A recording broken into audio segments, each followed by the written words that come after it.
Hey guys, you're listening to Miraculous Mamas with Liz Preston now, not Sandos. It's going to take a while to get used to saying that. And I have my amazing friend Amber here with me today. Hello. I'm so glad you're here. I haven't seen you in forever. I know. It feels like it's been a whole lifetime ago. Well, actually, the last time I saw you, you were in Vegas at a friend's house, and Vito came with me. I think you met him, didn't you? Yes, I did when you guys first started dating. Yes. Oh my gosh, I totally forgot about that. That's like when we finally decided to like really start dating, and then I moved to Chicago. So yeah. Wow. And then so Amber, a little quick history on us. I met her like, I don't know, 10 years ago. Definitely at least 7. At least 7. I had 10-ish. So yes, you had Jake. So Jake is 8.5. So you had Jake. So Amber used to wax my vagina all the time. I'm still very involved in vaginas. She's very involved in that field of work. No, because I was actually just telling Vito about how he's like asking me about you, and I was like, Amber used to be like breastfeeding, and then I'd come in and she'd wax me and be like, oh wait, here, hold Jake, and like yep. So that's Amber for you. And she got me into a bunch of natural stuff. I remember you introduced me to oils basically, and then I started making my own body scrubs and all sorts of different things, and we used to go to workshops, and then I got to be her doula once. Yep, for Hazel. My only child that took a while to come out. Really? She's the only one that did?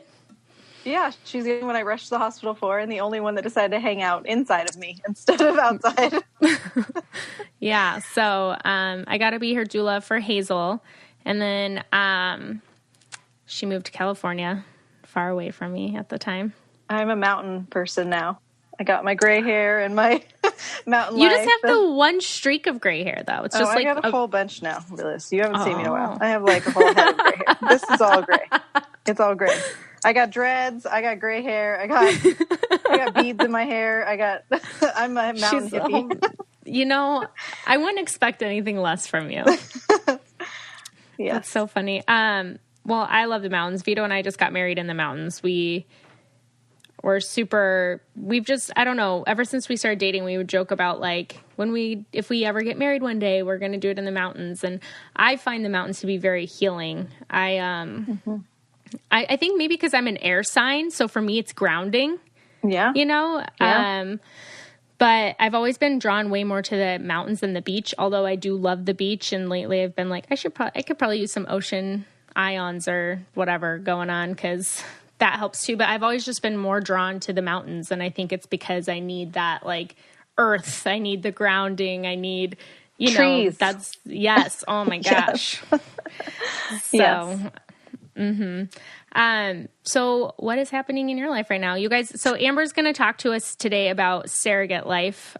She was recently a surrogate for an amazing family, and she's going through the process of doing it again. But before we dive into that, she's going to fill us in on a little bit of, I guess, who she is. Well, I have 3 of my own kids. I was raised by a mom who was healthy before everyone got into being healthy. And I got exposed to spirituality and holistic life before it was a trend. My mom was taking us to dream, what would you call them? Dream explainers. This is my interpreters. Yes, interpreters. My hormonal brain still is fully functioning. So I've been rebirthed in Mother Cave by shaman, and I've been to American Indian rebirthings for weekends at a time. And I'm about to hike up to Spirit Mountain with no food for 3 days and hike down on Easter to be reborn before having another baby. So I've been fully exposed to this life since I was young. And so I really moved to Vegas and just lost touch with it and was even scared to have kids. Like, maybe I don't want to do this. And I just jumped into career business, and that felt really good. But at the time, my husband said, it's a deal breaker. We need to have kids. And I was told I couldn't have kids without IVF. My ovaries look like grapevines. So I actually went to a holistic doctor. Wait, why did they say that it looked like grapevines, I guess? Well, like so Western medicine believes that as soon as you have cysts on your ovaries, it's always hormonal related.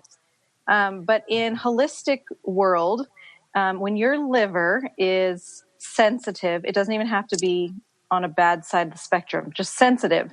It will put toxins on your ovaries in little sacs. So those little cysts could mean your liver is sensitive and dysfunctioning, or it can mean hormonally you're off. Either way, it can affect you getting pregnant. Yeah. So I took the route of holistic doctor. He put me on a liver cleanse. 30 days, I had, instead of 13 cysts, I had 1. And I got pregnant 30 days later, and I cried my eyes out like, no, I don't want this. Oh, no. Yeah. And I remember just crying, freaking out.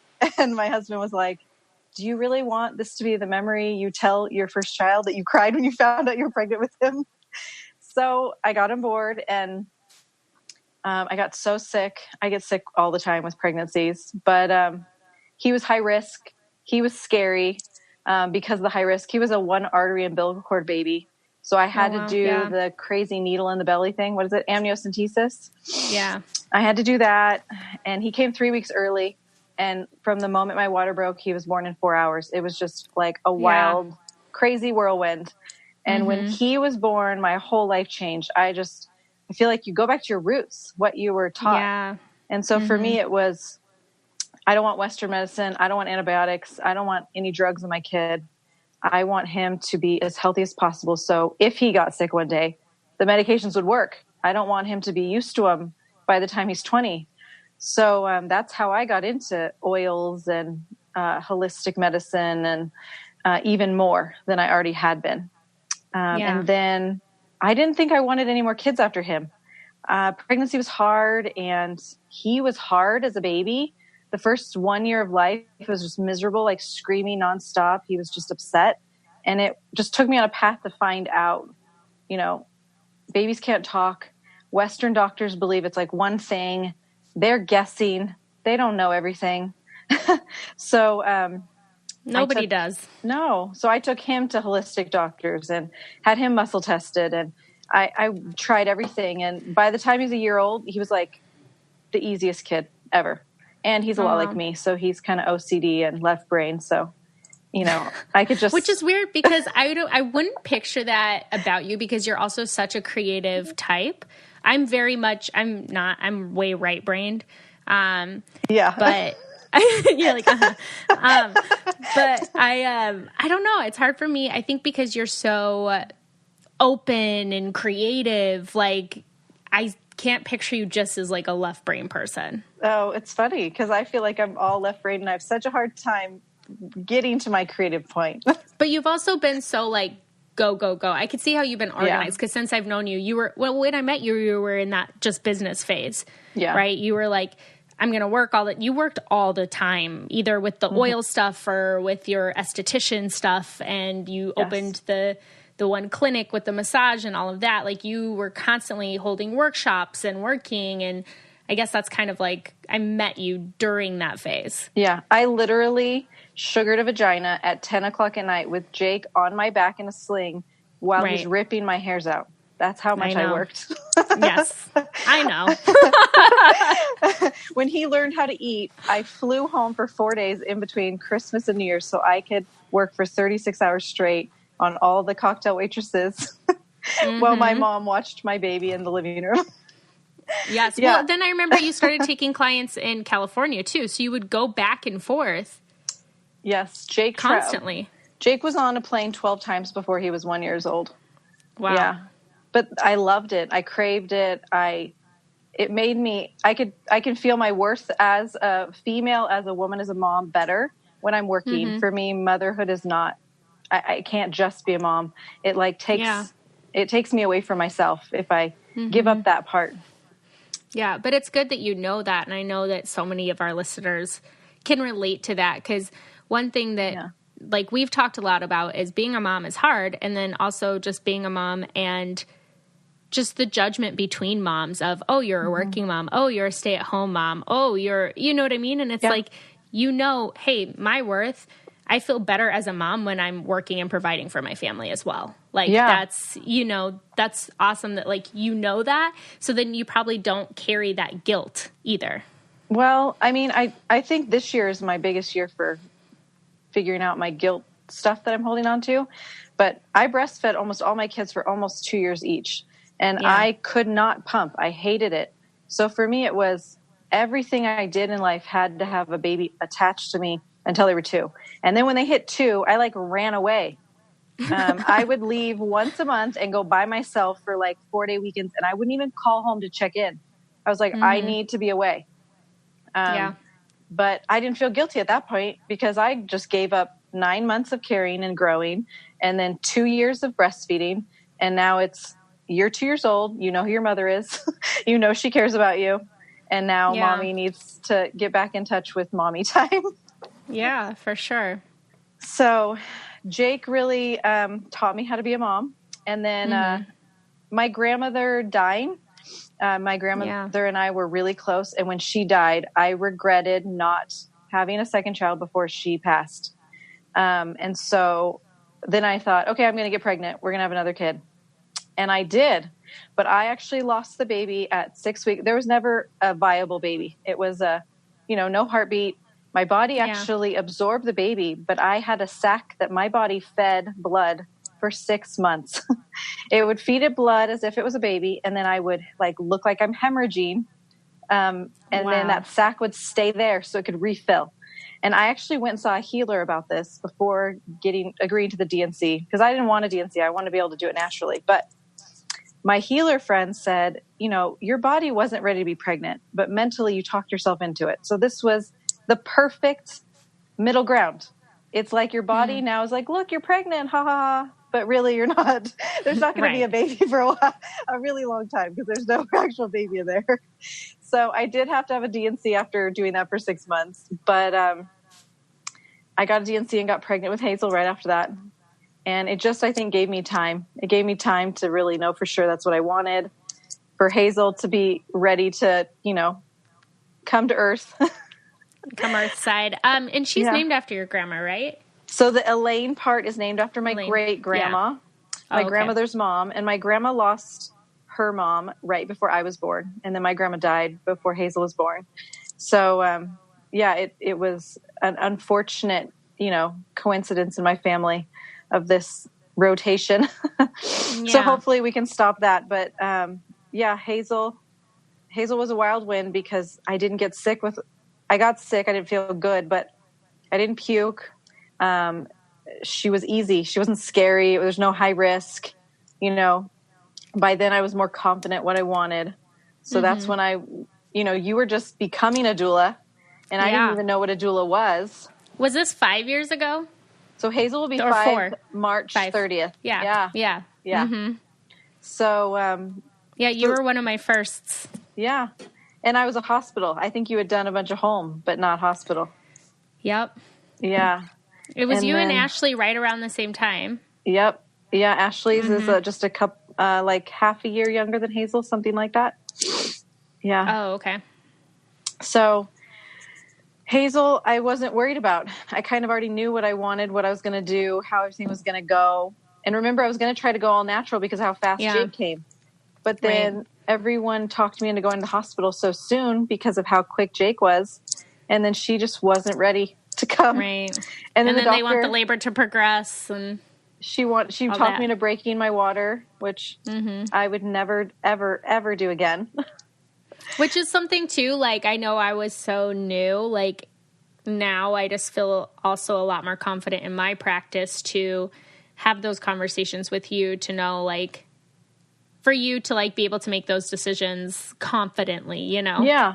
Well, do you remember my doctor's like, well, you want me to deliver you, and if you don't deliver today, I have to be home with my kids tomorrow. Because remember, I was close with my doctor, and we had play dates. So she's like, so we got to, let me just break your water. There's no drugs involved. And, you know, she talked me into it. I'm like, oh, okay. And I so think she just wanted to be an April Fool's baby. And we forced her to come out 2 days early. Yeah.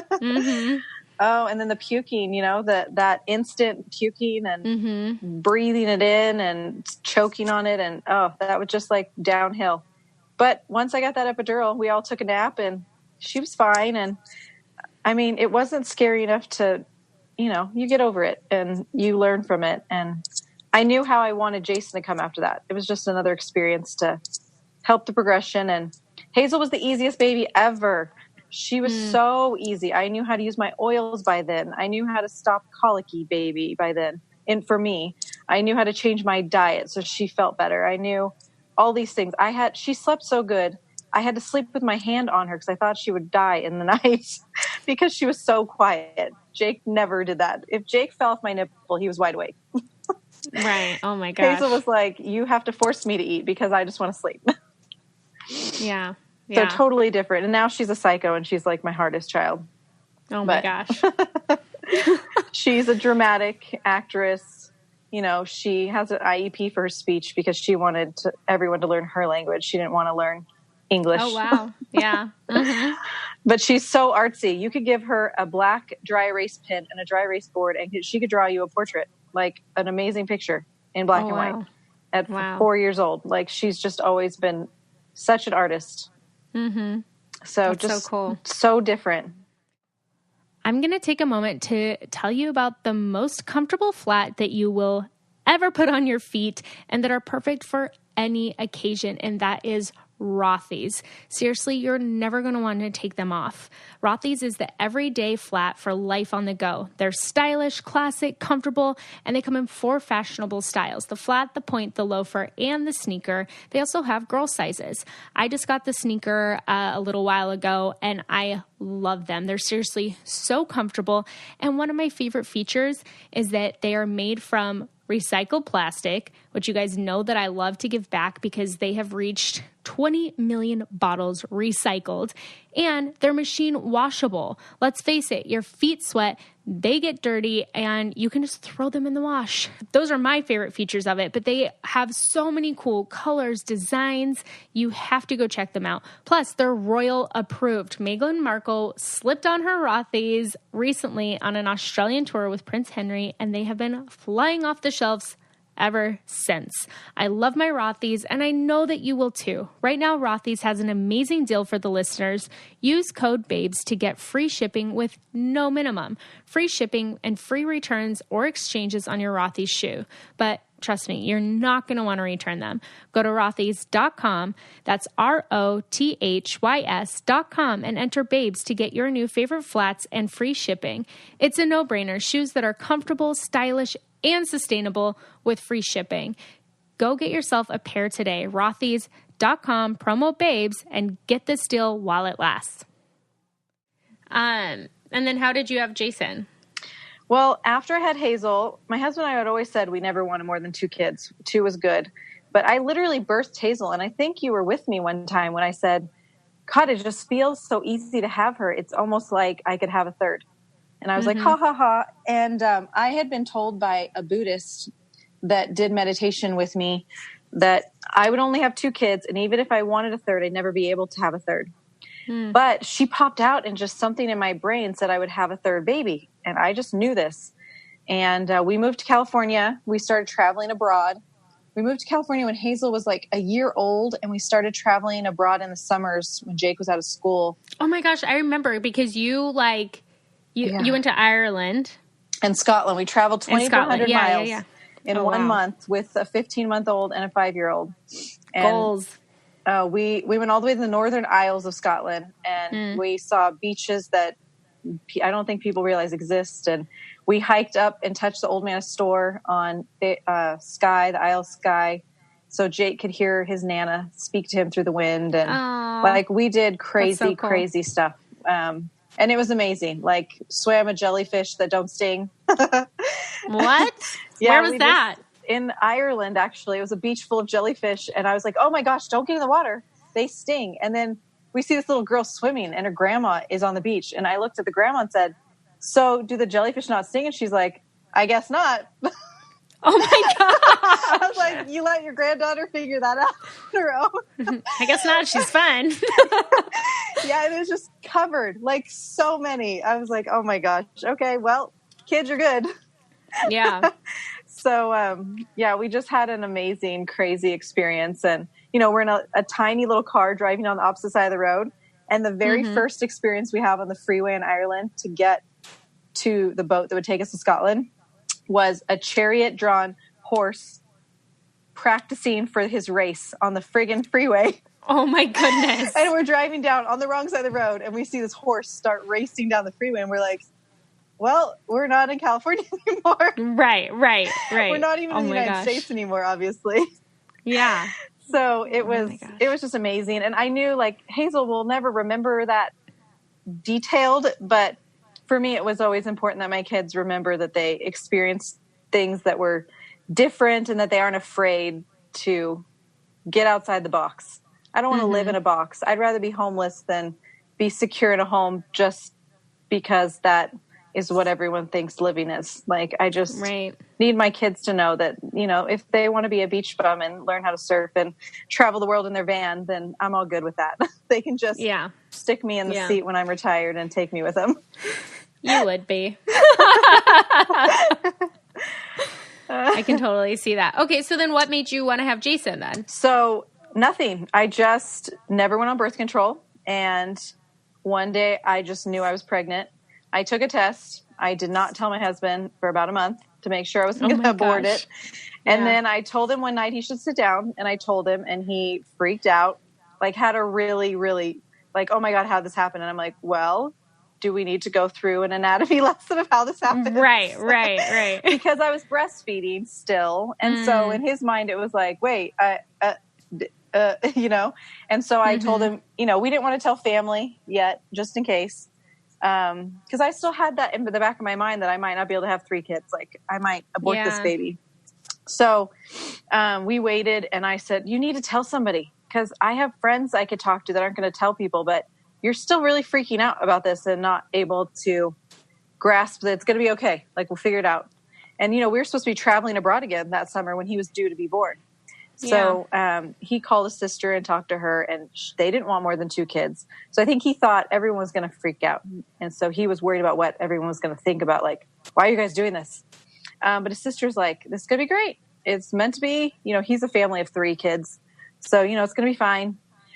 And so it was fine. And we kind of settled into being like, okay. And we changed our plans. We were going to do our whole summer all the way up to Canada, all the way back to Southern California and have him down in Southern California and spend a whole month there, like by Legoland. So the older kids could go do stuff. Well, we have a newborn baby and we had it all planned out, figured out. And, so I got so freaking sick with Jason. Oh I could not get out of bed for 17 weeks straight. Just literally like some days throwing up hourly. If I moved my body to rotate, I'd puke. So it was so rough. And then my husband said, you have all these hikes planned all summer, all the way up to Canada. How are you going to do this if you can't even get out of bed now? Like you're going to be, he wasn't trying to be mean, but you're going to be out of shape. Like how are you going to hike? Like we were going to go to beaches that you have to hike down 100 steps to get to the sand. Like I didn't plan easy stuff. Right. We were going to these crazy hot springs that were like, you had to hike up a mountain to get to and stuff. But is that in the Big Sur area? No, we never made it to Big Sur, actually. This was like Northern California, Oregon, Washington. I would like this travel itinerary if you can send it to me. It is quite the travel itinerary. Quite the experience. But I had Jake at 37 weeks. I had Hazel at 38 weeks. So we knew to be ready by 37 weeks, just in case. And at 37 weeks, we were in Canada. And he did not want him to be anything but an American citizen. And I said, no, let's have a Canadian citizen. Just in case the U.S. implodes on itself. Come on. Our kids are safe. Our kids have a way out. Oh, my gosh. He can take his brother and sister with him, and they can run to Canada. It's good. It's all good. So. But I remember because you were like, you have to come be my doula. And I'm like, where are you going to be? And you're like, I don't know. Yeah, I didn't know. I could have been in Canada, but no, we went on a whale watching trip at 37 weeks. And the guy said, my boat is so bumpy getting out there this time of year that you will go into labor. And I said, I'm ready. Let's do this. We'll go see some whales. I'll come back. I'll go to the hospital. I'm good. And it didn't happen. And I was like, I want my money back. Like, in time.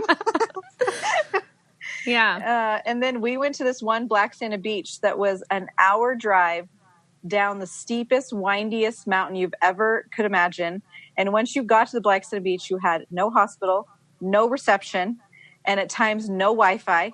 And they had pay phones just to get into your hotel to be able to call the receptionist. And we thought, we spent one night there one day, and we thought, we already prepaid for another night, but it probably wouldn't be a good idea to stay here. How about we leave a day early? Because if we stay, I might go to labor tonight. Yeah. So we left. We got back to families' houses. Still didn't have him. We made it all the way down to Southern California. And then, of course, middle of the night, I start having contractions. I'm like, I can hold out. My mom decides not to come because it's such a long drive in the middle of the night. So I called a friend that lived 30 minutes away. Can you come and watch my kids so I don't have to take them to the hospital and wake them up? She's like, okay, I'm on my way right now. And she calls me. The freeway is closed down. It's going to take me an hour to get there. And I woke up my husband and said, I'm not going to make it. We have to wake the kids up and get them to the hospital. I got to the hospital. I was 9 centimeters. The doctors were like, you're 9 centimeters. We need to get you in a bed. You're going to have this baby right now. And I said, he is not dropped. He is still in my ribs. I can't even breathe. You need to give me an epidural so I can relax because he's not going to come out otherwise. So they couldn't get any IVs in me, couldn't get any blood out of me, couldn't get any of my hospital records. So they had to treat me like a druggie off the street. They literally drug tested me and the baby. But the anesthesiologist said, fine, I'll do it. And so she gave me that epidural. It gave us enough time to get the kids with the babysitter. And then he popped out within 2 pushes of the epidural. Yeah. And how many weeks were you? 39 and a half, and he was 8'10". Okay. And I have never torn a single baby. Yeah. I just popped him out like it was nothing. And he was so big and pretty easy. And then everything just went wrong with him. Like, he was so big, I couldn't nurse him through his jaundice like the other two because it's how big he was. He just needed more milk. So he had to go in belly rooming for 12 hours, and it was horrible. They put us in there in the middle of the night when he was cluster feeding, and then they would strap on these goggles to him and wanted him not to nurse, just suck on a pacifier. None of my kids took pacifiers. So it was like horrifying. And I'm not an emotional person, but it was he screamed so bad that we had to take all the equipment off of him, breastfeed him to calm him down, and he had to be able to look at me to calm down. I would stick my breast to him, and because the goggles were on, he wouldn't stop screaming. And he was just horrified. And then the second we got past that was only 12 hours. So you would think that it wouldn't have been that bad, but it felt like days. Then we get past that, and on my birthday, he spikes a fever. And I've used my oils, so it goes intermittent, and I can't find anything wrong with him except this crazy fever.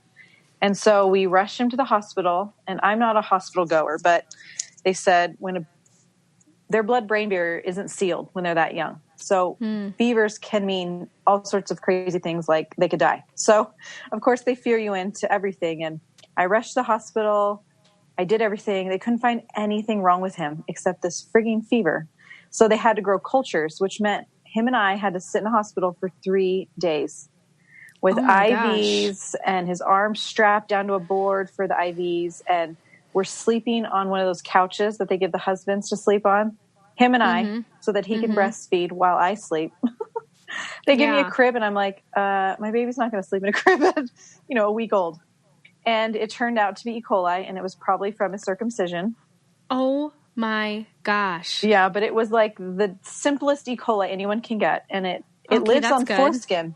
So all he needed was the simplest form of antibiotics. But because of his age, it was just so frightening. And, they tell you all these things. It could be meningitis. He could die at any moment. So we have to keep him on monitoring 24 hours a day. And I mean, it's just like, it made me feel like the worst mom ever because I did this 6,000-mile road trip, had him on the road, had him in a weird hospital, was in an apartment that we were just staying in for a month. We were going to the beach every day with a newborn baby because he was just strapped to my boob. So I was like, sure, whatever. And then I got him circumcised like my oldest son, just because that's what we had done. And it was, for me, it was up to my husband what he wanted to be his boys to be, whatever. And, and then it was just like, how could I mess up so bad with my third kid? I've done this successfully twice. How am I messing up so bad? So it was a lot of getting past, like shit happens. Yeah. And, I am spiritual. So I believe that, he came to earth with some lessons to learn, and this is his path. And I'm just the mom that needs to try my best to get him the tools he needs to get through his life lessons. So I had to do a lot of letting go of what he had been through. And I mean, now he's such a rough, tough lover. How old is he now? He is going to be 3 in July. Wow. The last time I saw you, I guess, was January 2017. Okay. Yeah, and he was born in 16. But I don't remember if you had him there or not, where I met up with you at. I think I did, but he was napping. Oh, okay, maybe. I think he was napping while you came. Yeah, I have a horrible memory. I want to take a minute to tell you about Zola, the wedding company that will do anything for love and is reinventing the wedding planning and registry experience to make the happiest moment in couples' lives even happier. From engagement to wedding and decorating your first home, Zola is there, combining compassionate customer service with modern tools and technology, all in the service of love.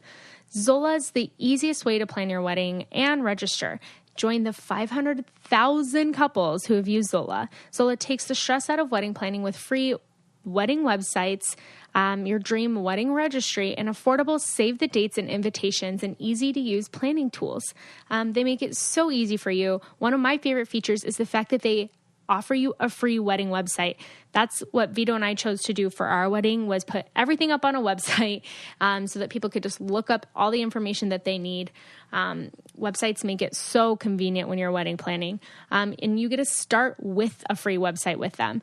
It takes a minute to set up. There's over 100 beautiful wedding website designs to choose from that fit any couple's style and every type of wedding. They make it easy to personalize your favorite design with all of your wedding details. You can add photos, stories. You can have a frequently asked questions section that helps address those awkward questions like, can I bring my kids? Do I have a +1? And you can put your Zola registry on your wedding website so that guests can get all of the details they need and buy your wedding gift in one convenient and beautiful place. And then you get to build your dream registry at Zola. They make registering for newlywed life so easy. They have the widest selection of gifts at all different price points so that there's something for every guest to give you. Guests love free shipping and returns, price matching, and more. They have so many top brands, and you can also create funds for your honeymoon, future home, new puppy, anything that you want. Plus, register for gift cards to your favorite brands like Delta, Southwest, Hulu, Home Depot. Vito and I have used so many Home Depot cards in the last few months. And they also have the best completion discount. It's 20% off remaining gifts on your registry starting right after your wedding day. To start your free wedding website and also get $50 off your registry on Zola, go to zola.com/babes. That's Zola, ZOLA.com/babes to get your free wedding website and also get $50 off your registry on Zola. So you went through all of these crazy experiences, right? Mm-hmm. Yeah. So we have tons of questions about surrogacy. I know. So he popped out and I just thought, I have this uterus that's just going to sit in my body being useless for the next 20 years. Like, I might as well use it. And I know one of the questions was, what did your husband think? Well, he was like, no way. Like, why? You're sick all the time. You don't feel good when you're pregnant. Why would we go through all that for some other family? And his big thing was, what if Christmas comes and you're so sick you can't even get out of bed and you're ruining our family's Christmas because you're so sick with somebody else's baby that you put this drama in our life, That was really his thing. And I just felt like, I don't feel like that's an excuse. Sorry. For me, that was like the worst excuse you could have come up with because I want my kids to know sacrifice and what you can get out of sacrifice. There is a time and a place where sacrifice can teach you so much. And for me, even the hardest parts of my pregnancy were not as hard as some people's day-to-day lives. Having a horrible boss, having to work a horrible job could be way worse than 17 weeks of puking. Like 17 weeks of puking, there's a light at the end of the tunnel. That in the scheme of your 85 years of life, if you only live to 85, 17 weeks is like a glimpse. Right. Yeah. People are going through cancers and people are stuck in hospitals and, people have all sorts of crazy stuff going on in life. And worst case scenario, you die from having a baby for somebody else. But that's worst case. And if that's how I need to go out in this life, then, I was prepared to sign on to that. Yeah. And no part of me thought that would happen. So it wasn't a fear in my mind. And because you've gone through pregnancy, you've gone through the labor, you know that your body can do it. Yeah. I was literally you're very in tune. I was made to have babies, even being sick. It was just, this too shall pass. But for me, I know another question was, how did you pick the family? I knew that I wanted to go through an agency. I did not want to do it for a family member. I wanted somebody that was going to handle all the legal aspects of it. I did research, and they are allowed to tell you when you can and can't have sex. The attorneys figure out what happens if this baby is born with some crazy genetic disorder. Do you have to have an abortion? Do you not have to? Who gets to decide that? Everything is so controversial these days politically. I didn't want to be in some feud with some couple that I don't agree on fundamentally moral ground with. I'm pretty open-minded and whatnot, but I just want an attorney that figured all that out for me. Figured out the money stuff. So how did you choose the agency, or how did the agency even let you become a surrogate? Take you on? Yeah, I found an agency down in Southern California, and they're okay with me not living there. I live 4 to 5 hours away from them. And then I sat on the phone with an intake, I guess you could call her an intake coordinator. Her name was Raina. It was Conceptual Options down they're just north of San Diego. I don't know the exact town they're in. But I sat on the phone with her one day while we, as a family, were on the beach with all the kids at our lake. We live by a lake, so it was a little lake beach. And I sat on the phone with her, just asked her silly questions, and the first thing was, you got to be done breastfeeding before we could start the process. So I had to decide when to wean Jason. And I knew, I wanted about a year to get into this. And so I had called, when he was about a year old, and I knew I was going to breastfeed for anywhere between 6 and 12 more months. And then you have to do a psych evaluation, which is a 3-hour process. It is not for the faint of heart. And if you answer too perfectly, they fail you. And if you don't answer good enough, they fail you. You literally have to be the right kind of crazy. Yeah. Oh my gosh. So I went into that going oh, I'm good. And then they tell me all these rules and I'm like, oh, wow. If I try to answer too perfectly, then they're going to fail me. So Well, I'm sure I'm sure they're just looking for people where it's have you ever tried a drug in your life? They're like, no. And they're like, have you ever done something wrong in your life? And you're like, no. They're like, okay, you're crazy and a liar. No. Yes. Yes. That is exactly what they're looking for. Exactly. And they're trying to fish out addicts or people that are lying about problems I'm sure people trying to do it for the money, Yep. Yes, exactly. So you do have to be financially sound to do it. You can't be you have to be financially sound. That's the best way I could put it. And so do they do, I guess, a background check on that to see I guess your credit score or your debt to income ratio or something like that? They don't, but I feel like the way they test that is the first time I had to go down there and I had to pay for everything out of pocket and then they reimbursed me. So I think they knew if I was so broke I couldn't drive 5 hours and pay for a hotel room that they could reimburse me for, then obviously I'm too broke. Where if I can do that, they don't do extensive unless they're worried about it. They ask a couple questions about it in that form. I was surprised they'd never drug tested me because I thought for sure they would. And I don't even drink. I drink 3 times a year. And I was nervous about putting I don't drink very often on my paper because I thought, oh, they're going to think I'm lying. Like, I have 3 kids. I probably should be drinking on the weekends. Right. But it's just not fun for me to drink, so I don't. Yeah. And I'm like, maybe I should put that I drink on the weekends just so they think I'm the right kind of crazy. Right. But it was a long process. And then I had to sit with therapists for a little while answering, like, most of the test is online. Like a questionnaire, you go in the office, you sit there, they leave you alone with a computer. Half of it's on computer, half of it's on paper written. And then like a little portion at the end is verbal. Then they kind of grade you.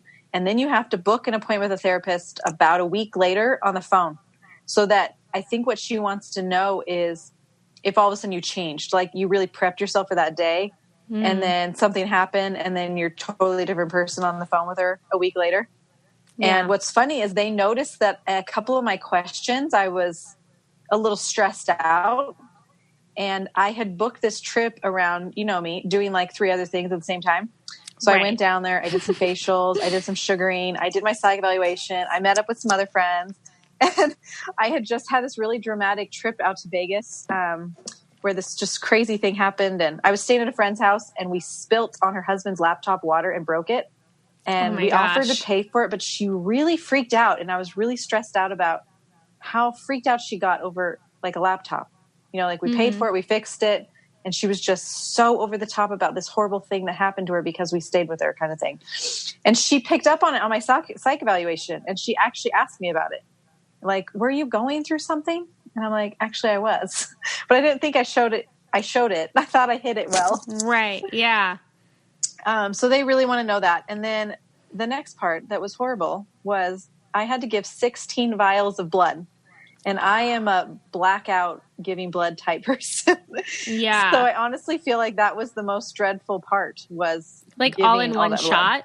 Well, I went to my local Quest phlebotomist and said, I can't do this in one shot. And they said, oh, no big deal. So they split it into 3 appointments. Well, we thought it would be 3, but when we saw, so the first time they did the largest quantities of blood and they only took 6 vials. So then we thought I'd have to split the next 10 up into 2. But the next set of 10 were tiny vials. So I got it done in 2 appointments. They have to wait for all these crazy results. This is like everything, like not just STDs, but like everything you can freaking imagine, like syphilis, like everything you can imagine testing me for. And then after that, you have to go down to, so after the psych evaluation, they do your blood work and then they present you. And okay, so presenting you is like, it's like a dating app. They took my moral grounds and, okay, so I said I'm open to anybody. I will have a baby for a gay couple, for a foreign couple, for an American couple. I don't care. I said, I don't know what to expect. All I ask is I get to meet them one time, because there are people that don't want to meet you. They want it anonymous. Right. And I said, if I could just meet them you wanted to meet the parents, the couple one time. Yes. So, got it. So as a surrogate, you can say, I want to be anonymous, and you get matched with people that want that. You could say, I don't need a relationship with them and I don't want one. I just maybe meet them once and that's it. And that's fine.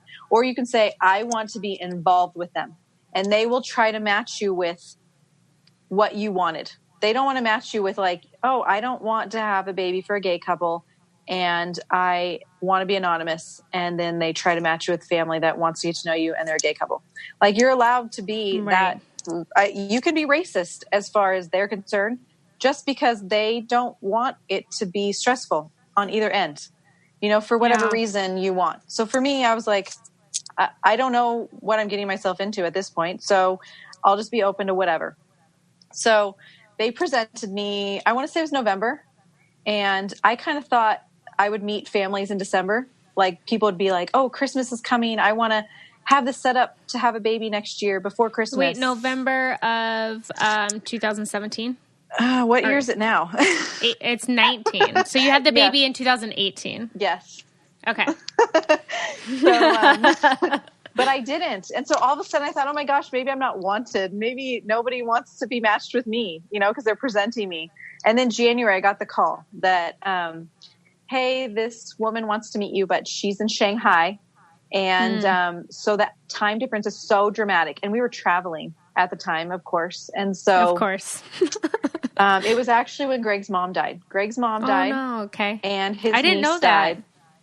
So Greg's mom died in January, right after the new year. And then his niece, his brother's first baby, died 2 weeks after, right after birth, 2 weeks old. That's hard. And so it was really traumatic for his family. And we were, so this was right before Penelope died. We were at the funeral when I got the call. And I was going home with Jason because he was actually sick. He's my sick baby. So he had a fever. And Greg was staying with the other 2 kids. And then he was going to drive the 2 kids home and turn around and go to Vegas to be with his brother and his sister-in-law while I stayed home with the kids. So I had Jason, and I had to be on it's called WeChat for Chinese. It's like Chinese Skype. And I was like, oh my gosh, I have to look presentable. My house has to be clean because it's a video, and my baby has to be sleeping so he's not screaming while I'm trying to meet her. And so it was like so dramatic, and it was like the crack of dawn, and I'm trying to like put some mascara on and put my hair down because I have the sides shaved, and they're like, you want to look like modest, and you want to look, not too radical and all these things, they're like making me so nervous about it because they can be very proper and they're looking for something specific. So I'm all nervous about it. And she just got on the phone with me and said, you're so beautiful. All I want is somebody that is willing to be healthy while they carry my baby. And then I had to tell her a little bit about my life and myself. And we had a translator just in case, but she spoke English. So we didn't use them. They were just there just in case. And then she told me a little bit about herself, that she had a son, but then had to have a surgery and couldn't have more kids. And it was like a 2-year process for her just to get 2 boy embryos. She couldn't even get a girl embryo. So it was really hard on her. Lots of shots, lots of difficulty. And she said, do you have any questions for me? And I said, no. I said, honestly, I have no idea at this point what to ask to make a difference in what our experience is going to be like. And if you feel good about being paired with me, I feel like, the universe brought us together, and let's do this. Let's do this. And so then the agencies had to get us a loan to ask if everything was still good. And we both said yes. And then the shots start. What do you mean they had to get you a loan? Like they had to make sure we weren't just being nice to each other on the phone. Oh, alone, like away from each other. Yeah. I thought you meant they gave you a loan of money. I'm like, for what? No, get me a loan and be like, so are you sure? So the shots start. What kind of shots do you get? So once we want each other as partners kind of thing, they call them the intended parents and I'm the surrogate. I have to go get examined by her fertility doctor. Yeah. So because my doctor could have lied and said, I'm healthy enough to do this. So I had to fly down to Newport Beach, and they stick a camera into my uterus. Mm-hmm. And I kind of thought this was going to be, worse than a PAP, or kind of like having an IUD put in, where it's kind of painful because they clamp that nerve and pull. I'm terrified of IUDs because all I've heard is horror stories. So my first one was horrid. No. But having a camera stuck in your uterus was so easy. Oh, okay. It was like I thought you were going to say it was worse. No, it was easier than a PAP. It was so easy. And my uterus is tilted backward, and my cervix is so far up there that they all say they have a hard time finding it. And it was like so easy. The doctor's camera broke while she was inside of me. And they had to get a new camera, and it still was easy. So wait, so she had a doctor down. So how did this lady, I guess, in China have a doctor in California? So she wanted her own baby so bad that she sought out a second opinion by a fertility specialist in Newport Beach. And they're business people. They travel the world. So coming to California wasn't a big deal for them. And this doctor told her, no, you can't. So this doctor was the person. This doctor was the person who told her she needed to find a surrogate if she wanted more kids. And then they are the ones who got his sperm and her eggs and created the embryos and did the genetic testing and everything. So once that doctor deems me good to go, then they kind of watch my cycle. And if my period wasn't regular, they'd put me on birth control, but they didn't have to because mine was regular already. And then as soon as they start you, let's see if I can remember this. I want to say you have to call them the day your period starts. And the funny thing was I happened to be at a doTERRA event the day my period started down in Southern California. And so I just drove over, had to have a quick examination in between my classes I was going to. And then I had a pharmacy that delivered to my Airbnb all of my drugs. And it was like shopping bag of drugs you have to take. Oh my gosh. Is it all just like hormonal stuff? Mostly, yes. But yeah. I had not even taken a Tylenol in 8 years. And then I get a bag full of, there's 1 week of steroids you have to be on, and you have to be on baby aspirin, and you have to do 1 round of antibiotics, and then you have to do shots like down to the hour and all this crazy. I think they even, what was it? I think there's one other pill thing. I think a couple days I had to do this hormonal suppository, like in my vagina and everything, like to make sure every part of everything possible is good. So basically you have to go through IVF, right? Yeah, and then they implant. Right. So were you giving yourself the shots in the stomach? In my butt, in your butt, muscle of your butt. No, no. I don't like when you were talking about the blood thing earlier. I completely relate to that because I had to go through. I went for 3 years or I guess it was about 2 years. I had to go get blood work like every few months, and there was one guy at a Quest clinic in Vegas, in like off of Charleston in the 15, that I would go get my blood from, and he's the only person that could put the needle in that I could handle it, and like so when you were talking about that, I so related, and when talking about giving shots in the butt, I'm like, I want to say I could be a good enough person to do surrogacy for someone, but giving myself shots in the butt, I don't know. I might have to bow out. But okay, the shots the needle is so big too because it's oil based, and you get rocks in your skin, rocks in your muscles. It feels like rocks in your muscles. But the way I look at it is a job. You can't be this mom that's like, I love babies. I love having babies. I'm going to do it for somebody else, because then you are going to have this attachment that's different than when it's a job. It's like having a godchild. It's not yours. You have to be non-judgmental to how their parents are going to raise them, but yet you still have this vested interest in their life, right? You're really close, or like a niece or a nephew, or your best friend's kid.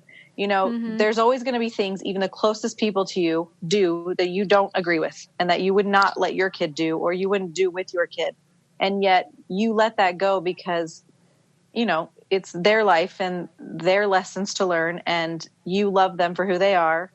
And you have to do that with a stranger. You know, I had this woman who, so the intended parents tend to not contact you for the first trimester because they're told that you could just lose the baby. So they shouldn't get their hopes up. So for this whole first trimester, I'm at the doctor's, you know, I had to fly down to Newport Coast to be have the transfer of the embryo in me. And that was the first time I ever met her in person.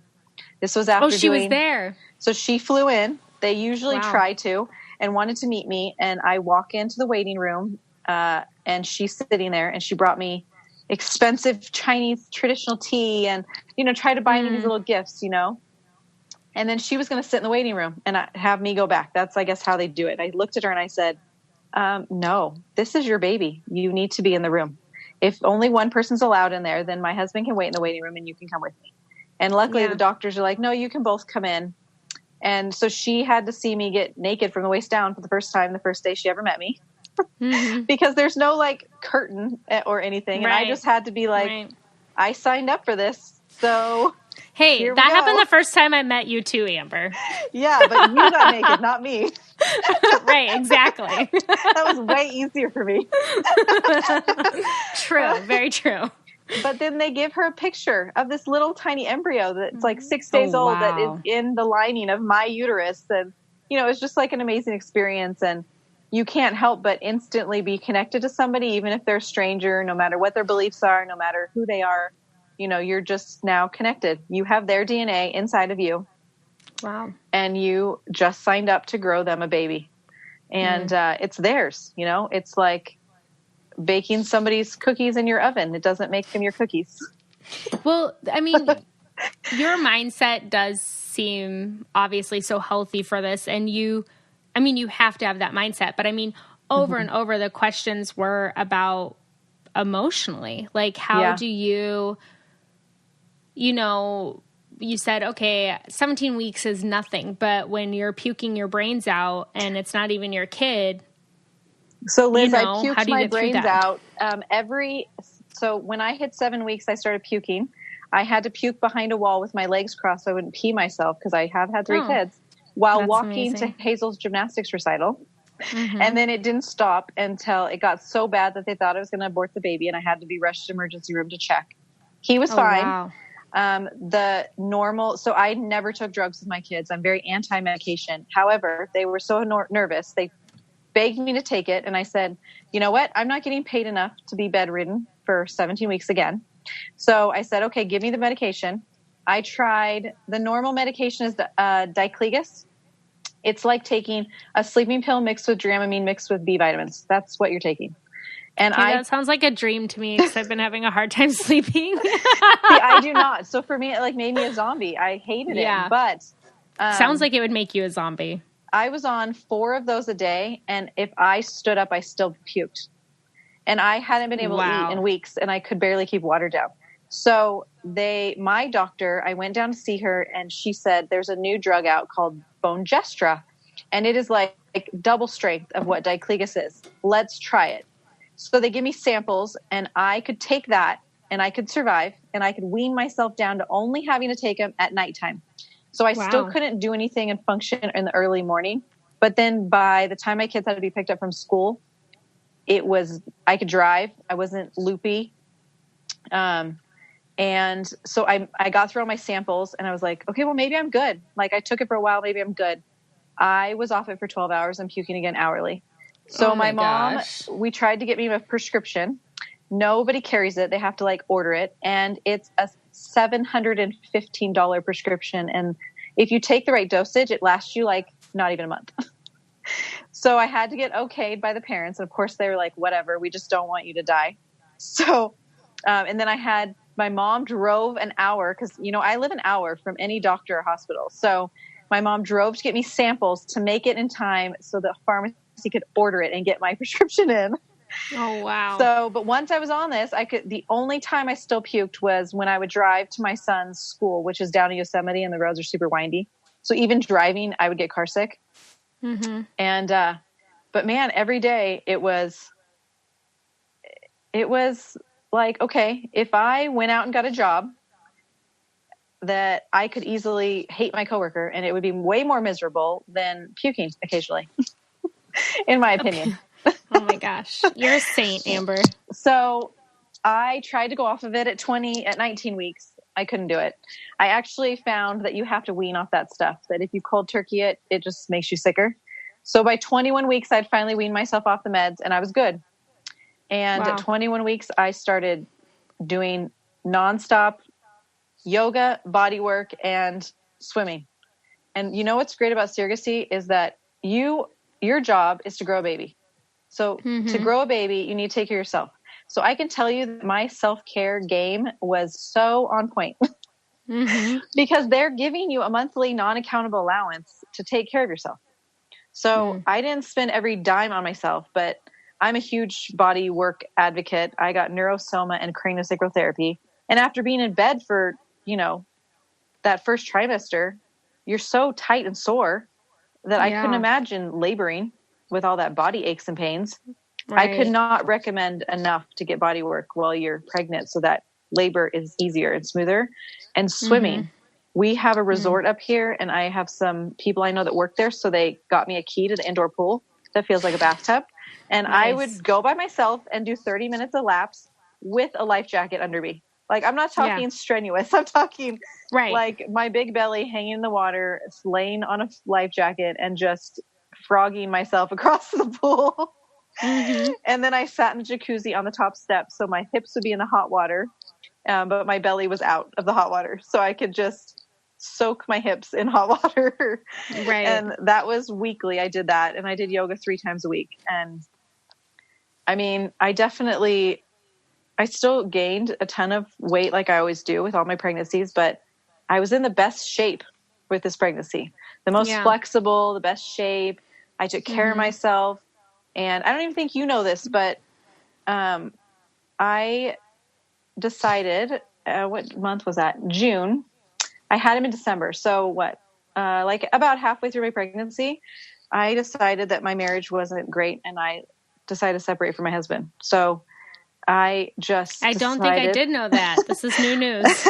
I just decided that I really, I'm taking care of myself. So why would I have this thing in my life that's really not working, that's kind of being forced, when it just, it's not healthy for me anymore. So for me, pregnancy really gave me the strength to stand up for myself and do what needed to be done and not have fear. I had so much guilt and fear around being the one to say, it's been enough. We've tried enough. Yeah. Like, we've been together since 2001. We got married in 2007. Like, it's not like we gave it a year. We gave it a long time. And it was so many cyclical problems and so many things that we tried and to work on. And we had gone to marriage counseling for the last year. And, there was so much misery in our household that we couldn't let anger go and resentment. And then it was showing up in my children, and that was hard. And here I am trying to take care of this baby for somebody else. And so me and the kids would talk to William once I hit 20 weeks. And I moved on to the other side of the house and on the kids' side of our house. And he stayed in the master bedroom and I moved in the guest room. And we decided to live together until the baby was born. So the kids had a transition period, our 3 kids. And so every night, I would have the kids talk to the baby, and then we would play his parents speaking Mandarin to him on a recording. And that was so cool. Really important to me, because I didn't want him coming out being like, wait, where's my English speaking family? Right. I wanted him to recognize his mom and dad. And they came to visit us. So they met my kids for the first time, 4th of July weekend. They came up to the mountains. They flew into LA, hired a driver to drive them up to the mountains. Oh my gosh. Because they were nervous about driving up here. And then, we took them down. Me and the kids took them down. They wanted to be with my kids at all times. I was like, you don't want to be around them. They're crazy. They were like, no, we want to know your kids. I mean, this proper Chinese businessman, like on the floor trying to get my 2-year-old to be friends with him, and he didn't speak English. He only spoke Mandarin, but they're buying him toys and buying him they want to buy him a bunch of food and treats and snacks. And, because they want my kids to like them. And so, they just, came up and wanted to pamper us and spoil us. And so I'm sitting here going, well, this is my job and you're already paying me. So I want to spoil you. So I booked ultrasound appointments for them to hear the heartbeat of their baby. And, I'm sitting here going, do you want to meet pediatricians? What do you want me to do for you? And after she met my kids, she just said, you have 3 healthy kids. We'll just let you take care of our baby, and whatever you think we'll let be. So every time I'd message her, like, what about this? What about that? And she'd say, well, what do you think? So she was. It sounds like you got like an amazing match, though, because I'm sure that there's people out there who are psycho. I've heard horror stories about moms that are very controlling, the intended parent. But I just feel like you signed up to carry somebody's baby, and weren't you super crazy and controlling your first pregnancy? Like most people, oh my God, I'm having a baby. Oh my gosh, I need to do this. I need to do that. And you're really adamant about how you want to bring this baby into the world. Like, not everybody, but a lot of people, your first kid, like, oh my gosh, I'm responsible for this life. I need to change my life. And just imagine if you didn't have that control of it being in your body. I mean, I would be a total psycho. So I think I was prepared for the psycho. And then I got lucky that I had somebody that was like, you're controlling, you do it. Yeah. So the scariest part for me was you have to tell them if you're separating. In the contracts, everything is, because it's in my body, my husband and I have to sign adoption paperwork as if we're adopting out our baby. Because even though it's their DNA, legality-wise, it's coming out of my body, so it's my baby. Well, right. I mean, you could decide the last month of your pregnancy to run away and hide and try to steal or keep the baby. Yeah, so all this paperwork was like 51 pages of paperwork from the attorneys telling me, when I can have sex, when I can't have sex, when I can go out of state, when I can't go to state, how many miles I'm allowed to drive, what month I'm allowed to do things. Like everything was, how much I got paid for every little thing. If something were to happen, everything is in these paperwork. Mm-hmm. And so then when this happened, I thought, oh my gosh, like what's going to happen to me? You know, cause it's like a breach of contract. Everything is with me and my husband, and now we're separating. So I just had to, luckily it went really easy. I just had to talk to the attorney and find out.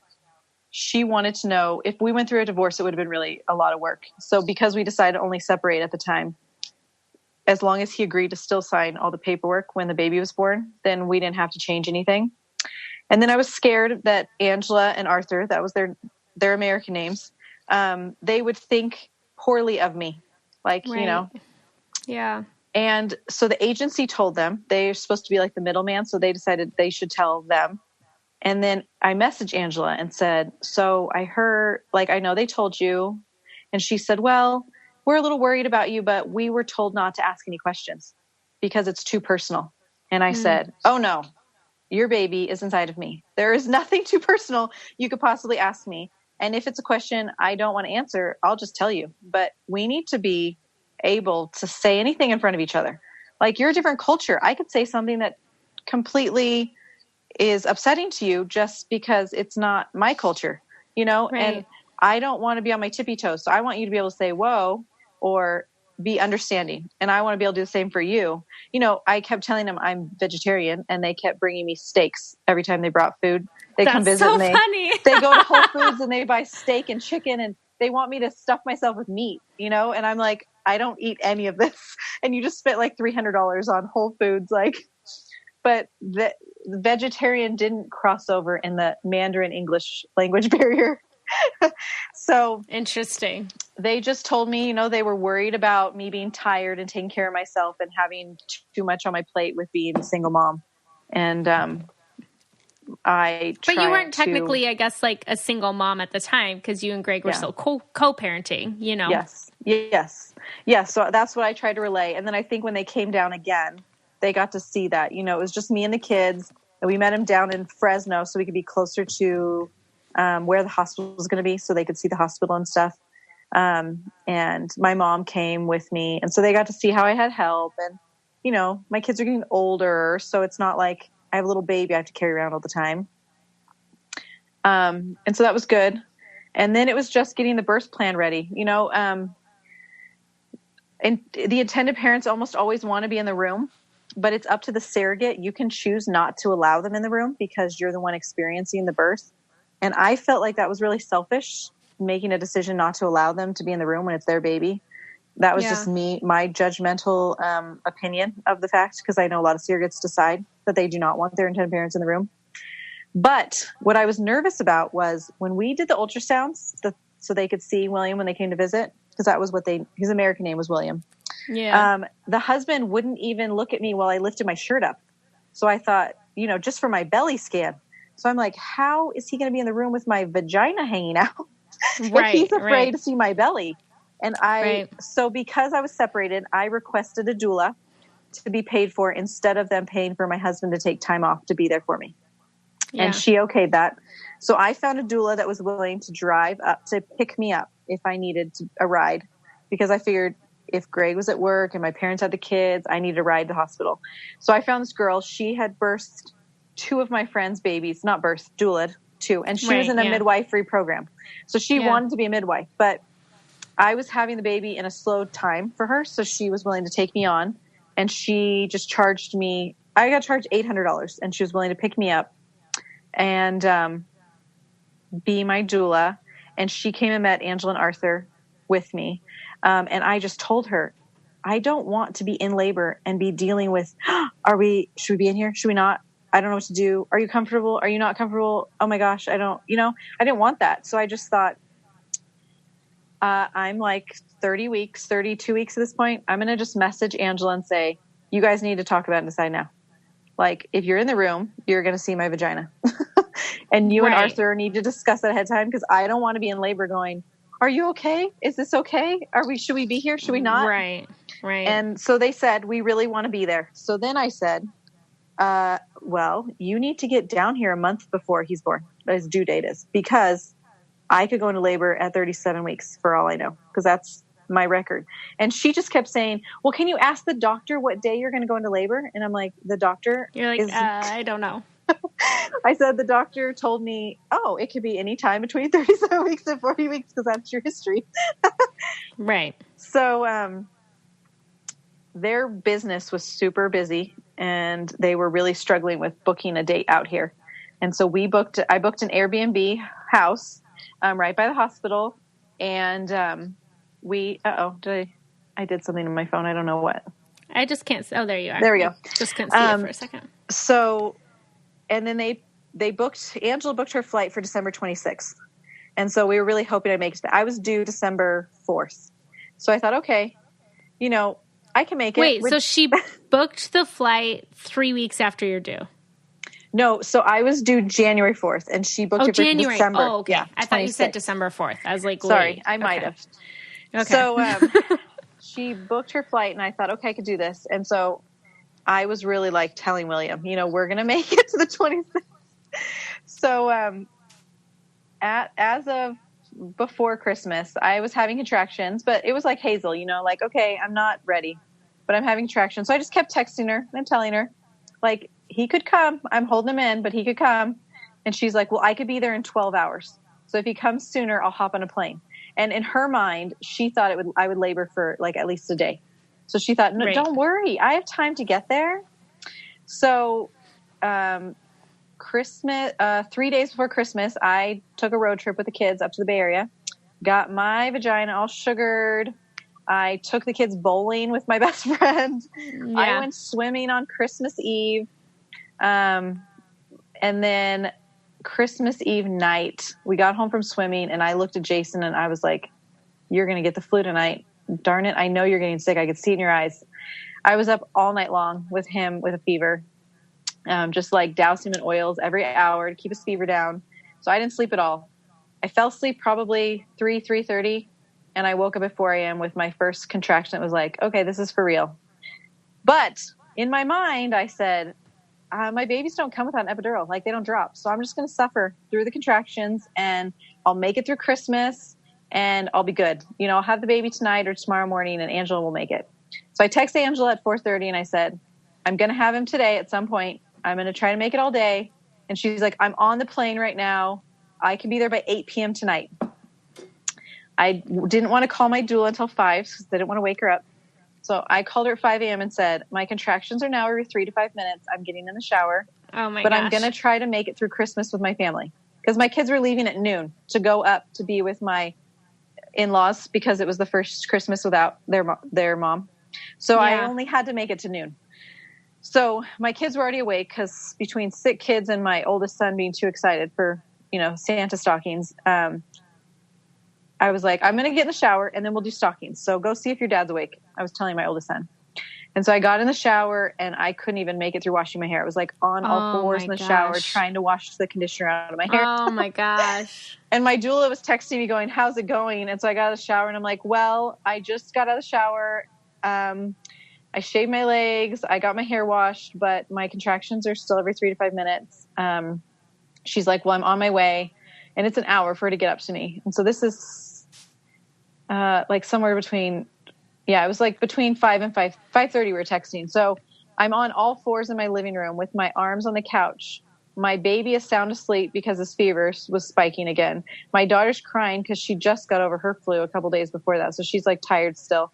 And my oldest son is like unwrapping his stocking as fast as he can, and their dad is cussing at me under his breath because I'm in labor ruining his Christmas, which is exactly what he said. Which is why he said, oh my God. Yeah. He literally had told our marriage counselor, like, what if she ruins our Christmas? And I'm like, you have such good manifesting powers. You really should use it for positive things, not negative. Oh my gosh. So, my son gets through his stocking and I said to the family, I'm not going to make it through another stocking. I got to go lay down. So my blood pressure, sometimes I black out when my blood pressure drops, and it always drops when I'm pregnant. So I went and sat on my toilet under this fan so I could hold on to my shower door and my sink at the same time, because the guest bathroom's like this little bathroom and I could wedge myself so I don't, fall over. And I sat there for a few minutes and the contractions kind of got milder. And so I got up and I'm like, I'm going to go lay down. I can make it longer that way. And I'm laying down and the contractions are like, they're coming faster and faster, but I like to be in denial and say that they're not coming faster and faster. Right. So I checked my doula's text and she's like, it's so foggy. And she was only halfway up the mountain. So I'm like, I called her and I said, I got to call an ambulance. Like, I'm not going to make it till you get here. He's coming like fast. So in my mind, the ambulance can get me to a hospital faster than she can driving me in her car. So I called 911 and the lady says, okay, we have an ambulance on our way, but I'm going to need you to get up and get some string, some towels and some water so I can tell you how to birth your own baby on your bed. And I'm like, lady, I am not having this baby on my bed. That's why I called you. Right. That's not going to happen. How far is the ambulance away though? Cause I know you kind of live in the middle of nowhere. I mean, they're a volunteer ambulance company for the mountains. So technically they're supposed to be close, but it did take them 30 minutes to get here. So the lady's like, well, you have to get up and get this stuff. Cause I have to do this. So I just muted her. I was like, no, I'm not getting up. So I yell out of my room to Jake to get my toothbrush and for Greg to get my bag out of my trunk. Cause I had kept my hospital bag in the trunk just in case. So they got me my stuff and the fire department gets here. It's Christmas, right? At 6 a.m, right before 6 a.m. The fire department boys walk in. They're like 20-year-old boys with mustaches. It's like the B team, right? It's the holidays. So it's like the little boys. And I look at them and I'm like, please do not be my clients' husbands. Right. For one. And please do not be the people like delivering me because they're little boys. And they're laughing going, my wife just had her first baby 3 weeks ago kind of thing. Like, oh, ha ha ha, this is so fun. I'm like, okay. So I'm like, just let the EMT people get here and the paramedics. So they get here and they walk in all serious, right? They're all serious, the ambulance people. So I'm like, oh, good. So they're like, my doula gets here the exact same time as the ambulance. So, same time she's in here and she's like, are you okay? How's everything going? So she gets all my stuff. She knows what I want. And the paramedics are like, we're going to turn the ambulance around. Can you walk? And I said, if you can let it be between contractions, I can walk. So she gets my slippers on. I put a sweater on. Like I just had sweats on. She got all my hospital bag. She got all my stuff. I get out there. They haven't even turned the damn ambulance around. So I'm like standing there starting another contraction. So at this point they're every 1 to 2 minutes, but I'm still lying saying that they're every 3 to 5. But my doula's like, I'm getting in my car. I'm following down there. They get me in the ambulance. They strap me down on my back. Oh my gosh. Yeah. They put the blood pressure cuff on me and the finger pulse thing on me. And then the paramedic sits behind my head so I can't even see him. And within 3 minutes, I've already had 2 1-minute contractions each. And so I grabbed his knee and I looked at him and I said, I am not going to make it to the hospital. I'm going to have this baby before we make it down there in an hour. And he looked back at me and said, with the most feared eyes, I was afraid you were going to say that. Should I take you home? What? Yes. He said, I've done this once and it was a horrible experience. So I could either take you home or stop at the gas station and try to deliver your baby. And I'm like, how about you Why get are my you telling doula? me this right now? Oh my gosh. I said, why don't you get my doula? He's like, I don't even know what that is. And I said, she's the woman following in the car behind us. And I said, she helps me labor and deliver. He's like, thank God. And he went running for that woman. And he's yelling at her, can you leave your car here and get in the ambulance with us? So at this point, he had not checked how dilated I was. He had not taken my pants off. He had not given me an IV, nothing. And so the doula's like, how about we check how far along she is? Because she is most way through a midwife program. So so she's studying through. Oh, yeah, because I know, like, for me, like, I can't do that. And she told me, she said, you're hiring me and legally I cannot even check you. She said, but if you're okay with it and you live on the mountains and you've done this before, I would do it for you. So she got an ambulance. She's like, I can't legally do any of this. And the paramedic looked at her and said, have you done it before? She said, yes. And he said, please do it. Like he begged her.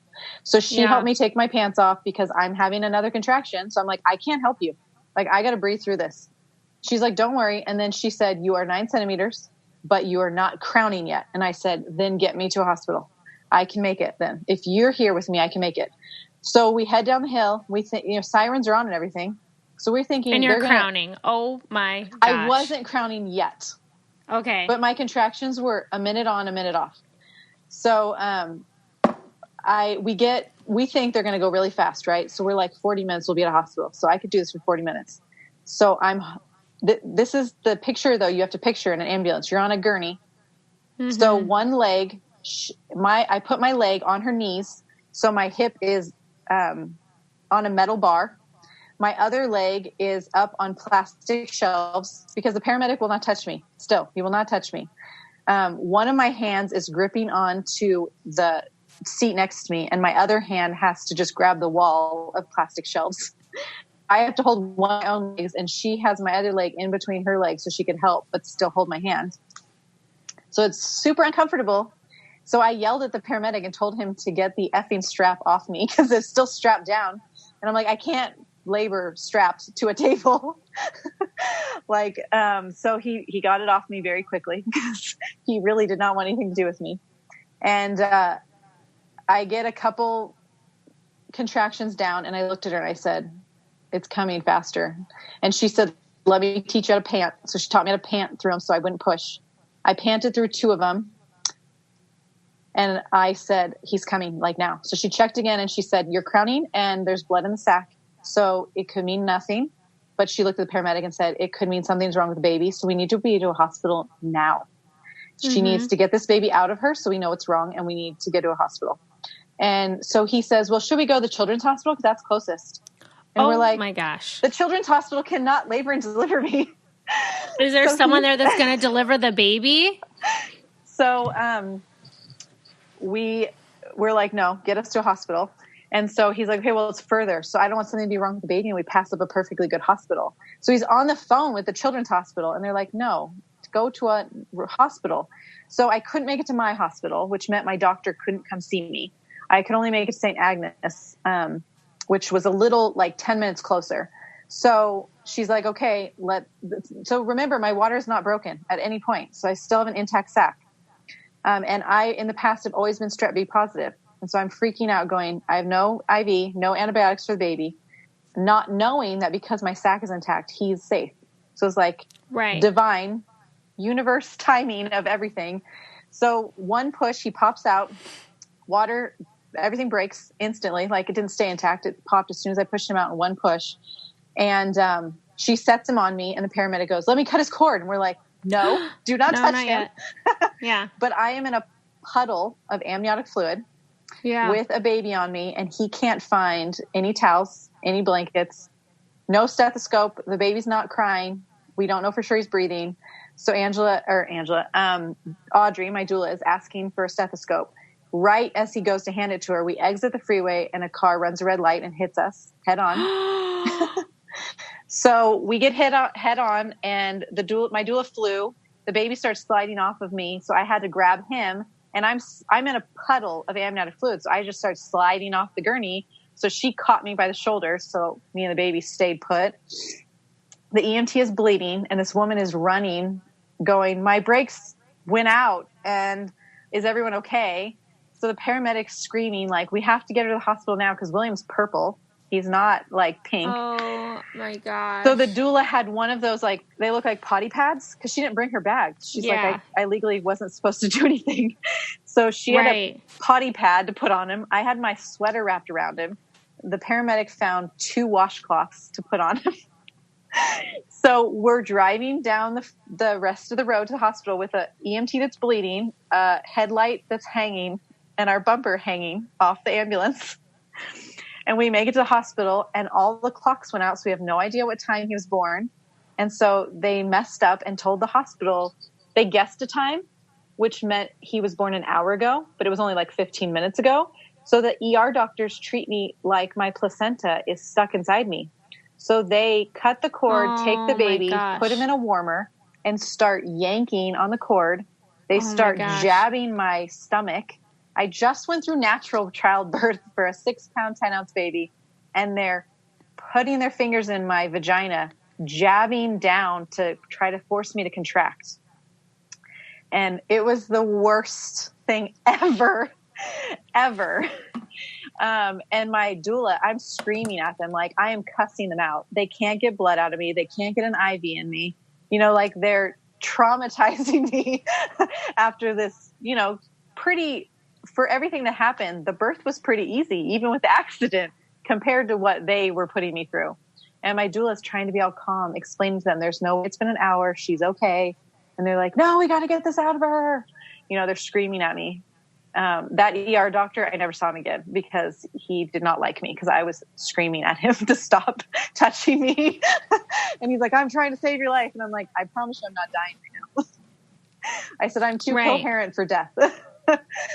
So this is Christmas morning. So I deliver the baby. I talk my doula into going to get examined after the car accident. And so the ER nurse says, why don't you walk to post-op with me? So she made me walk right after giving birth to my post-op room through the hospital. I'm like, I don't think I'm supposed to be walking right after birth this soon. I mean, I guess it's good for me, so I'll do it. But then I got there after they, are paranoid about me bleeding out. It's my fourth baby and I'm a bleeder. And I met the nurse once and then never saw her again until 8:00 that night. And I had William at 7 a.m. So it was like such a crazy experience. But the most amazing thing was with surrogacy, they tell you not to breastfeed the baby. They do not want you to be attached. Well, I texted Angela and said, you're not going to make it to the birth. He's going to be born like now. What do you want me to do? And we had already discussed if William was born and got sick, I said, I am willing to breastfeed. I'm not carrying a baby for 9 months to give you a sick baby. So I said, if you believe in breastfeeding, I will breastfeed your baby if that meant giving him a healthier chance of making it. Because William got sick, Jason was sick. And for me, breastfeeding was what got me through it. So I had already told him this a month before. So she texted me back and said, treat him like he's yours till I get there. So the second he was able to come out of the warmers and I was in post-op, I put him skin on skin. I latched him to my breast. It was, he recognized me still, you could tell. It was funny. In my opinion, I could tell that he was looking for his mom. He was looking for that Mandarin speaking voice that he heard. Yeah. Because when nurses would come in, he would listen to their voices. He would look his face toward them. So that was really interesting. And it was just me and my doula, and she stayed with me, but I made her leave. I was like, you need to be home with your family. It's Christmas. Leave me. I'll be fine. So I made her leave, and it was just me and William. And then the mom, Angela, and her 24-hour nanny that she brought showed up at 8 p.m. So William and I had 12 hours together. Yeah. Skin on skin and breastfeeding. And I have to say, I don't know the experience other people have with feeling too connected to the surrogate baby, but it was a transition for me that was perfect because I still didn't want to take him home. He was not my baby. I didn't want to take him home. But I want him to be healthy. And even if mentally I was on that, my body needed that transition time. My body, my organs, my whole body did all this work and expected something, and then I'm expecting to be able to pump, and I don't even like pumping. So having him be able to latch and having a connection with him, even if he's not mine, so that my body was like, okay, we do want to make milk for this baby. Okay, we are okay with going through all this work for this baby because we had this time with him, this connection with him. And then when mom gets there, we can pass him on to the family he's supposed to be with. And he did. Absolutely. He recognized his mom right away. That is so crazy. He was really lethargic. And, as a spiritual person, I would say, even though he was not conscious of the car accident, him being through a traumatic entrance to Earth. Yeah, absolutely. Yeah. A wild ride into Earth, you could tell my kids were like little gremlins with breastfeeding from the moment they were born. And he was so mellow. And I will say that Angela and I had talked about him having only breast milk for as long as possible. And the second she left the hospital to go sleep, because she hadn't slept, and the nanny stayed, that nanny stuck a bottle in his mouth the second she walked out that door, and it was heartbreaking. And that was probably one of the most emotional points I had. And I just had to stop myself and say, I cannot be responsible for feeding this baby that's not mine. Like, I don't even know if I'm going to be able to pump enough for him. So why am I putting these expectations on myself? So I let it go, and we were both released the next day. And then I got the flu, and I was coughing. My gosh. I was coughing so bad. I thought my uterus was going to fall out, and my fever spiked to like 104 that night. My milk came in because I still was having colostrum, but I actually was getting more because my fever was so high and my hot body was so hot that milk was pouring out of me finally. But my mom and doula were scared to death that I was getting a uterine infection. Yeah. And I knew it wasn't. I knew it was my sinuses, but my doula came anyway, and she came back and she gave me Chlorofresh. And I have to say that it was amazing to help with healing after birth and for my illness, like getting sick. It's that liquid chlorophyll, and the brand she used was Chlorofresh. Mm-hmm. And then I had brought all my oils like I did for Hazel. And of course I couldn't use them during labor. But this time around, so you probably remember when I was having the uterine contractions with every birth seemed to get worse. Yeah. When your uterus is cramping up, it got worse every time. So I had a completely different experience healing with my surrogate baby than I did with my own babies. So that would probably be a perfect thing to talk about in next week's episode. Yes, absolutely. So guys, Amber, well, first of all, my mind is just like exploding right now with a million different things and a million different questions. So we are going to continue this on next episode, and she's going to be answering all of your guys' questions. We're going to be addressing more vaginal health. And then, like she said, she didn't tear in any of her births, which is and I have the secret for that. She has the secret for that, you guys. It's all natural. And we're going to be discussing this all next week. So don't forget to share this episode, to subscribe. Amber's going to be dropping all of her information for you guys next episode. She does a bunch of hippie stuff that's awesome, that I love. And don't forget to check out the Patreon. It's Miraculous Mamas. You can search for it. And there's a bunch of different tiers in there, which I'm sure I'm going to have Amber on in there to talk about a bunch of things too. So we will see you guys next week. Bye.